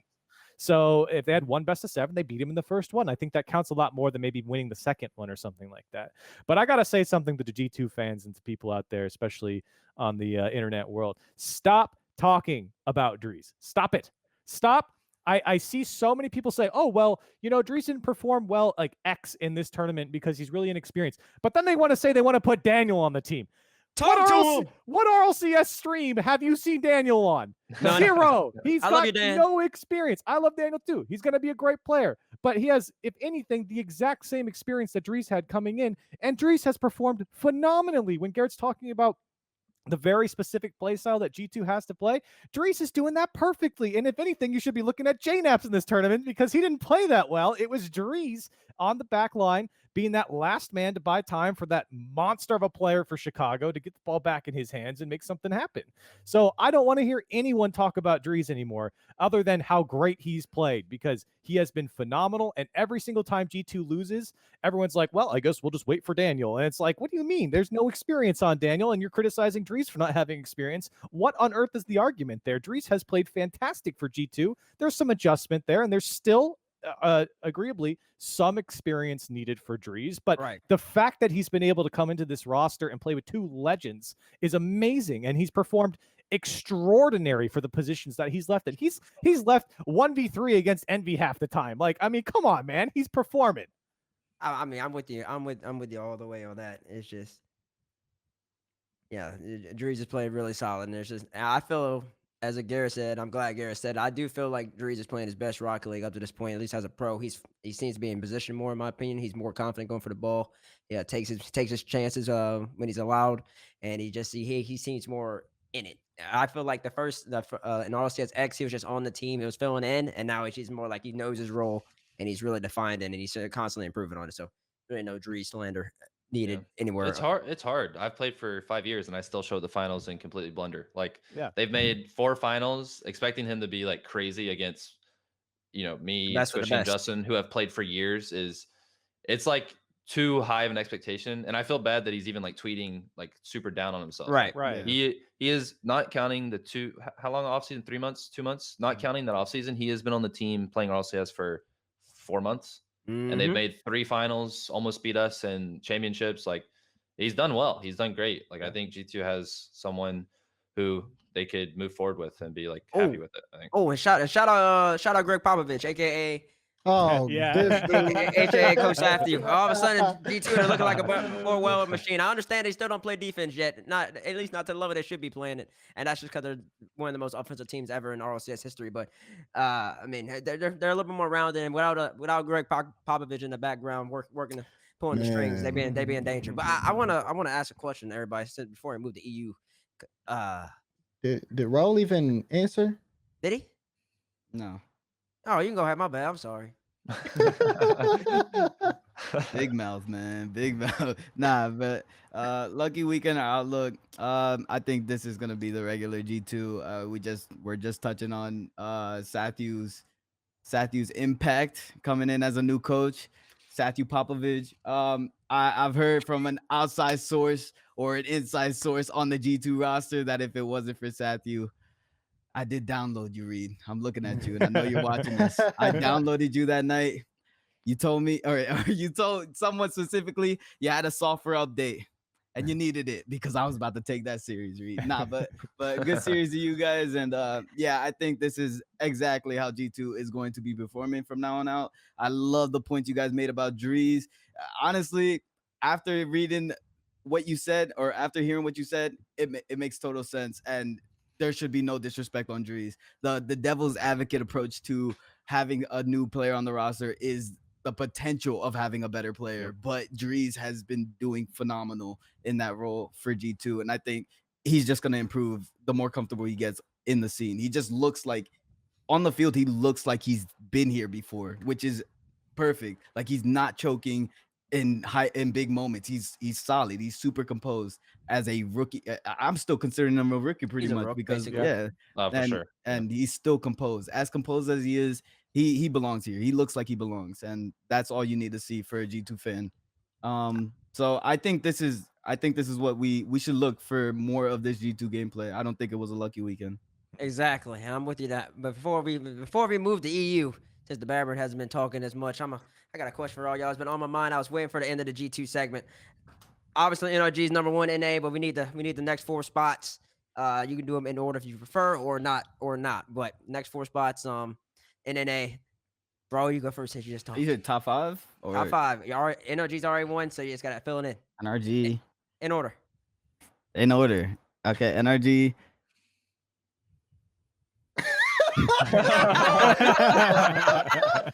You good, right? FaZe, G2, Oh. MV,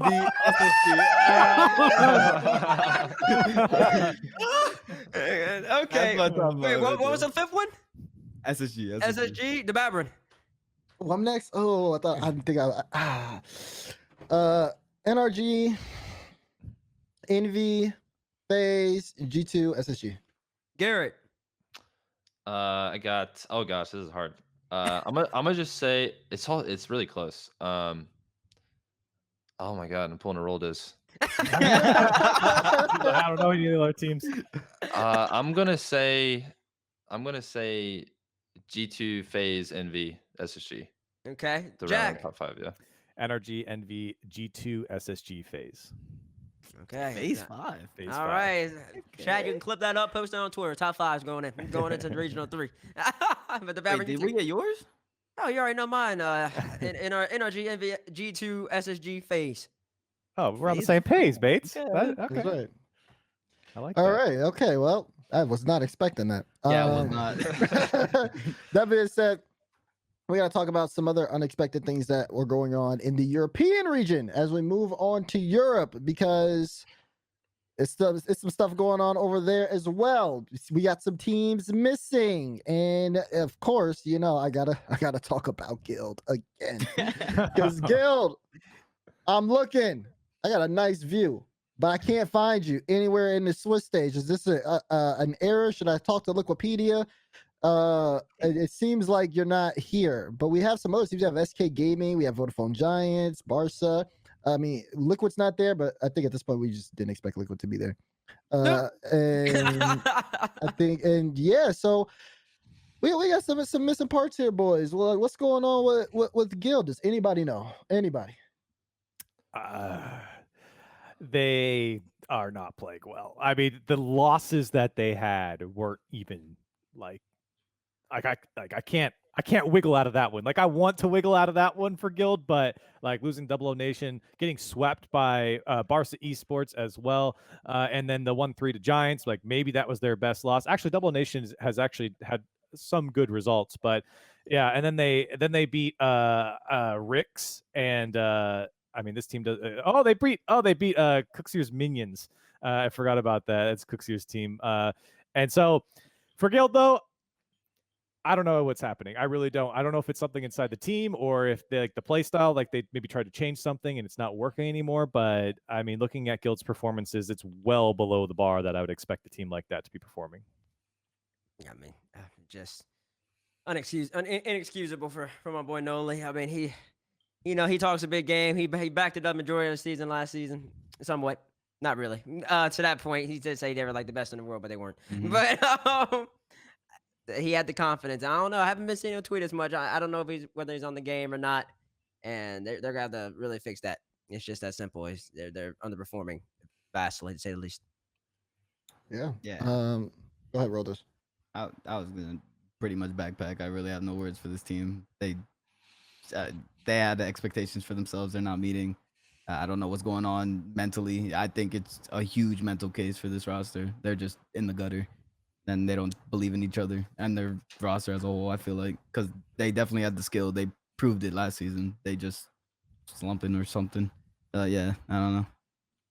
Yeah, and we have a list of our qualified teams as well. We want to show that to you guys if you guys are unfamiliar, to see just how this top 16 looks like. This is how things are seating wise for this. I think it's called the BMW Open for this weekend, so that's going to be interesting. BMW did just announce a new card pack for Rocket League, so make sure That's to check hype. that out. Yeah, that is going to be pretty hype.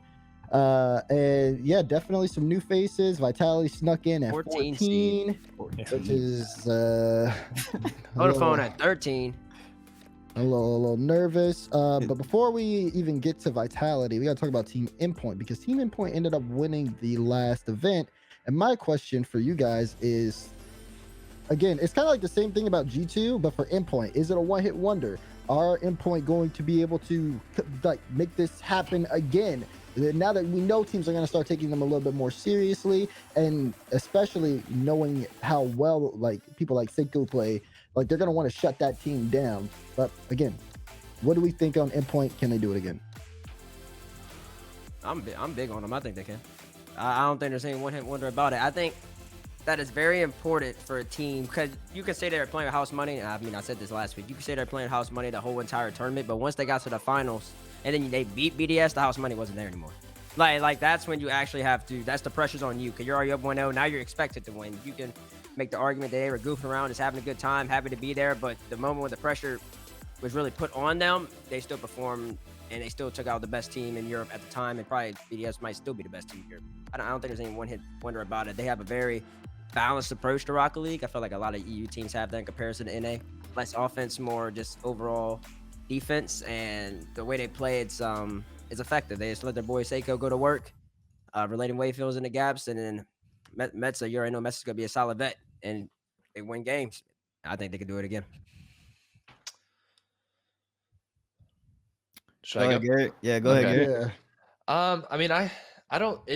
I have kind of like I don't want to say it's a hot take. I gotta watch them again. I think they can, but for me, the big question mark is like they look like they were having so much fun. Now that they've shown they can win, are they going to take it too serious now and then not kind of have that really good mentality as soon as like they start to get beat a little bit? That series was weird to me. It really felt weird watching it. Like it felt like BDS was so down on themselves from the gate. It was kind of like the final of last season. Like it just seemed like a lot of frustration and like a lot of pressure on themselves. Endpoint is just solid though. I mean, I feel like every EU team just looks solid. And to me, that at the same time though, I kind of feel like I didn't see anything like super special that'll just make it, like an easy ride to the final or easy to even top 8. It felt like they just had a really good weekend, and for me, I got to see them play good again before I can say they 100% will be like a top 5 team consistently. Like EU's so crazy. I feel like we could even see them not make the major easily. Like I feel like that could easily happen. True. Or we might not even see them Saturday this weekend. But I really want him to. I love Metza. I haven't seen him in forever. I'm glad that like he came back. He's playing great. So I hope they do. But when I compare like Endpoint BDS still, like BDS still feels like they have something special. Like they're a crazy solid team, and I feel like I got to see Endpoint do it again for me to say that they're more than just a one weekend kind of top team. I'll just tack on here because you kind of took the point I did. Is I think if, like you said, if they come in a little bit too seriously, because it looked like they were having a lot of fun, like it was a great run for them, that semifinals might have gone the other way because they had to win 2 games back against Carmine Corp, and they did. And to be fair, KC really fell apart at the end of that series. But I don't know. That series might have just ended at 6 in favor of KC. So for Endpoint, do I think they could do it again? Sure. Realistically, though, I think that it's probably like top 8, top 4, depending on the bracket for Endpoint. I think that's fantastic. I think that's great. But Seiko had an outstanding performance, like all the way through. Swiss stage, quarterfinals, semifinals, the whole way through. That guy was a monster. And there's something to be said about like, yeah, he performed. It's kind of like the first killer effect where it's like, yeah, first killer plays great, but when he plays bad, like how much can his teammates help out? And it's not like Relating Wave and MedStars can't do that, but I'm just saying that Seiko did so much of the work there on offense for Endpoint that it feels like having a repeat performance of that is really hard to replicate. Like it's really hard to do that again, I think. So top 8, top 4, I think Endpoint would be happy to have that. And I think that's totally doable for them. Yeah, my pretty much backpack again. Everybody's taking the points, but yeah, most rosters we've seen it time and time again. They have this performance that you're just like, wow, they really did this. They showed out. They came. They showed out. And then right as the next regional comes around, you're like, where is this roster at? What like happened? FaZe? What happened? Huh? FaZe. Exactly. Exactly. Where is this roster at? Right? Exactly. My point. Right. Interesting. But I think EU's too deep. There's way too many talented rosters that shouldn't really. On paper, Endpoint is not as talented as these rosters that should be performing at the top that we had expectations for, and that could have helped them this time around. They had nothing to lose. Big underdog mentality, and that helps a long way. I think it was a one-hit wonder. I don't expect them to. I expect them to be top 8s, and they can make their little appearances, and they'll The little appearances. they'll make their little Little appearances. Their little But appearances. I don't see them winning again. I don't see 'em Not winning again. Okay. Mm. Yeah. They had quite the qualifying run too. Like they barely beat SK. They lost to Misfits, beat Dig, who seemed like they were barely making it. They barely beat Navi, and then they beat Queso. So I don't want to say it's an easy run, but it's definitely like they had a little bit of a fortunate draw. So, and it's one day. It's Friday. It's all going to come down to that one day. So I think winning once is easier than Doing it again. winning, Doing and it then again. now you have expectations on yourself, and now I think Seiko is going to have expectations on his teammates if he's not 100% going crazy. Like he's going to expect someone to, Pick up the start slack. yeah. So that's where the mental part comes into it. But I do know Metza is a very good like team-minded mindset player. Like he's a very good teammate to have. So it's not impossible at all. It's definitely not impossible. Yeah, you're right. It isn't impossible, but I think there's a lot of questions about other teams that didn't do as well last time around. We look at Vodafone Giants and we look at Team Vitality, who just completely bombed out. Vitality bombed out of Swiss stage last time, and the question is, can they get back to that point? Which one? Remember. What? Since you're asking that question, I would like to change that question, Okay. if you don't mind. Like, I feel like we're all gonna have the same answer to that question. Okay. So I would like to change that question if it could be flipped onto the screen right now. Yeah. So So people can see it. the question is, higher chance to shake back Vitality or Giants? Yeah, I think we're all gonna say Vitality. Yeah. Okay, yeah. So Wait, what? I want to change the question. Wait, what? Are you gonna say? You think I'm just gonna say Vitality to shake back? Yeah. Like shake back is a bounce back. Yeah. Compared to Giants. Yeah. Vitality Giants. Bro, what I see from Vitality, I'm not too keen on it. I'm not gonna lie. Oh, Yeah. never mind. Just because their Okay. qualifier was not good either. Again, it wasn't like they went 3-0 barely. Same thing they did before. And I think I didn't mean to interrupt you, Roll Dizz, but No, I you think good, you Giants good. Giants kind of fits the meta right now. I think Vitality needs to take more risks. They seem way too laid back when I watched them. Like there was nothing crazy. It's like when we try to play perfect, it's like nothing happens. Like everyone just reads you. So I think they need to like kind of join alpha and trying to create something, or maybe demo or something. They got to do they got to pull something from FaZe's playbook a little bit. They're just too simple. I think that's just that's my opinion. But if you put them on LAN, it'll work for sure. I know K-Dop would be crazy on LAN, but now they got to change to get there. And that's the challenge for them, personally. Yeah, I agree. I have more faith in Giants. They have the first round matchup against Dignitas, who I don't know how they got to top 4 last time. So Pure skill. Okay. Listen, I mean, even in apparently Jack's interview on stream, he was like, "Yeah, I don't know what's going on in some of those games. Like, it was bad. Apparently, Jack played amazing though. Yeah. But yeah, I think that's a winnable matchup for Giants. And with the way Vitality's, like Garrett said, the way their close calls went, like, man, I still can't get behind them. Like, they're struggling still. I mean, I know it's a 3-0, but they're going game 5 and against teams that like. There's no shot Vitality would ever do that. At least Vitality's past. So I'm actually with that. I don't have that much faith in Vitality. Like, they have shown now twice, even though they went 3-0, they've shown twice that they have struggled to really take down teams that they should be.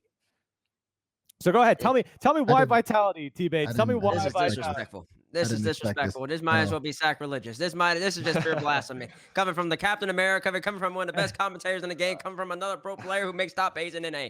This is unbelievable how y'all say this. That's K-Dop on the other side. That's Barry Peak and that's Alpha 54. I don't care how they look in the closed qualifier.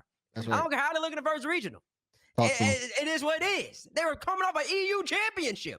Now listen. They might not make the major. They probably won't make the major. I'll give them that much. I can't see them winning ADs regions right now, 9-4. But to say they can't shake back and make a top 4, oh my gosh, I can see that any day of the week. I can see them actually dominating. They have the 14 seed. I think right now they can get the number 1 seed and go 3-0, 3-0, make a top 4, and then lose out the BDS once again because they always lose BDS and those are championships. And then so I mean like the shake back, and then Giants have that. They got that most NA style, in my opinion, in that region, a very fast paced game. I mean, it's hit or miss. They could be making all their crazy shots, or they could be doing absolutely nothing. To be honest, when you're looking at an endpoint, you're really trying to see if they're going to be the Giants of the region because the Giants would just randomly peak and then win, and then they would look bad. So we're going to see about that. But I mean, I just got to give it to K-Dot, man. He's got too much experience. I understand. And I'm with Garrett that they do look simple. They do look like they don't really take too many chances to try and play perfect Rocket League. You just be more creative and more disruptive. And that's something they're going to have to add. But say they can't shake back better than Giants. Ooh, I don't know about that. I don't know about that. Realistically, both teams might just be bad this regional. That's too. what I'm Like, thinking. it might just end up that way. I'm not super confident in Giants either. I can't say one over the other super strongly. Why they suck, man? What's going on?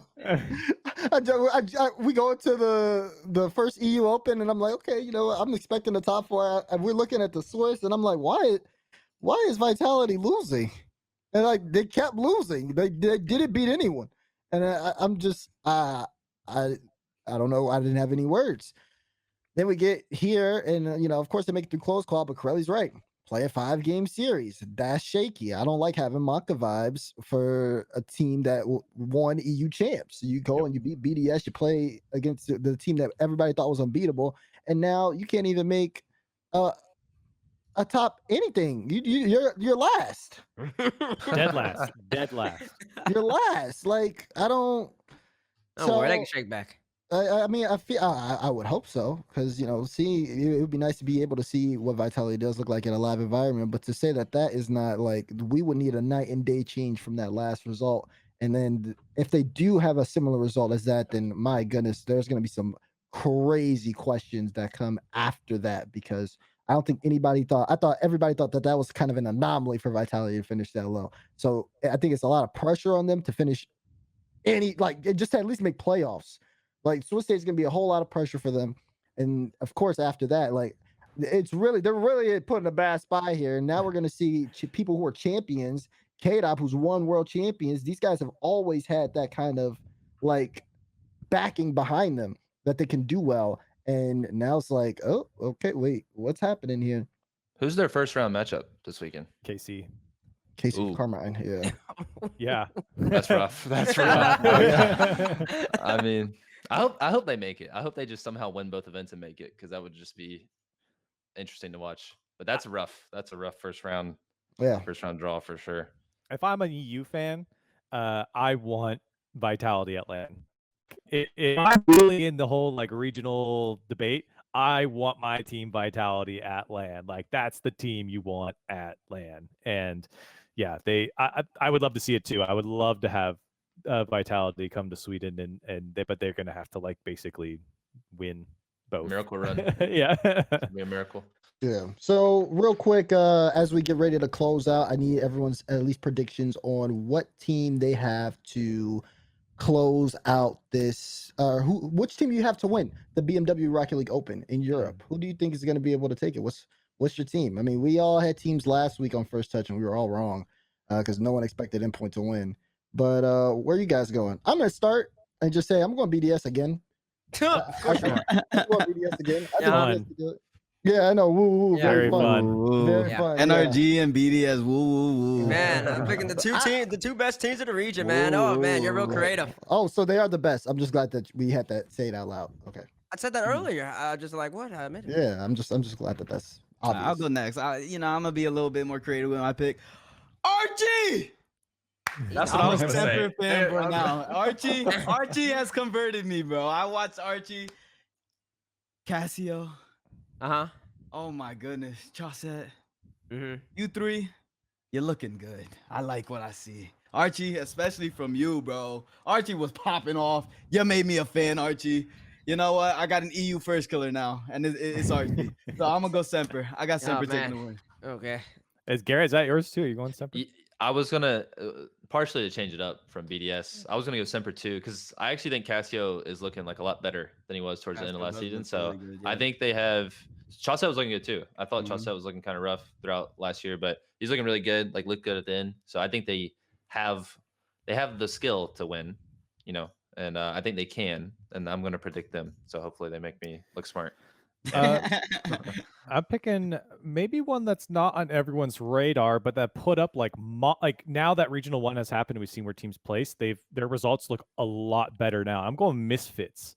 Like their invitational qualifier in the first regional, I know it was a little while back, but they 3-1'd Williams Resolve. They 3-1'd Endpoint. They got swept by KC, took care of TFD, and then oh no, I'm sorry, that was in the regional. And then in their invitational qualifier, they beat Dignitas, they beat Semper, they got reverse swept by BDS, and then they beat Williams Resolve again. They finished top 8 in the last regional. They ran into the hot Endpoint. I think if they didn't hit Endpoint, they might have made it to a top 4. So they have fantastic results. Like they basically almost have exclusively played teams that have been in the top 8. And they have a winning record against them. So most of them. So Misfits might not be on everyone's radar, but they're a team that I'm looking out for. I called them out in the beginning of the season, and they've just only gone up and up and up. They've looked better and better and better. So like I said, I think if they didn't run into Endpoint, they might have finished the top 4. I think they could probably push it to a finals this time. I like that Dignitas. pick. I like mental. Oh, what? Again? Again? Oh no. I'm not Again. swapping. I'm not swapping. Let me tell you something right now. Listen, I've never seen a team look so bad, but still just went off a pure skill. I'll tell you that Scrum Killer's never in position, and I think his hit the ball ratio was not that great. But they were still competitive somehow, and even against BDS, they might have got 4-1. I think they got 4-1, but the games are still tight. They just kept letting BDS score the easy wide open nets. So. I mean, it just is what it is, and they cleaned that little bit up. I think they are skill wise up there with any of those teams. Probably BDS and them as the 2 most talented teams, as in their each player individually speaking. It's just whether or not they fix up all their team little kinks that they have. What about Dignitas? Or why? Like are you going back to the replay performance? I mean, where is the hype for Dignitas with the way they play? I know they finished top 4, but I think everyone can agree that it was the weakest top 4 I've ever seen in my entire life. Oh, I believe the Semper was playing a really good Rocket League, and Dignitas still beat him. I thought Dignitas were playing terribly, personally speaking. I think both teams played terribly in that series. It was awful. You think Semper was playing well?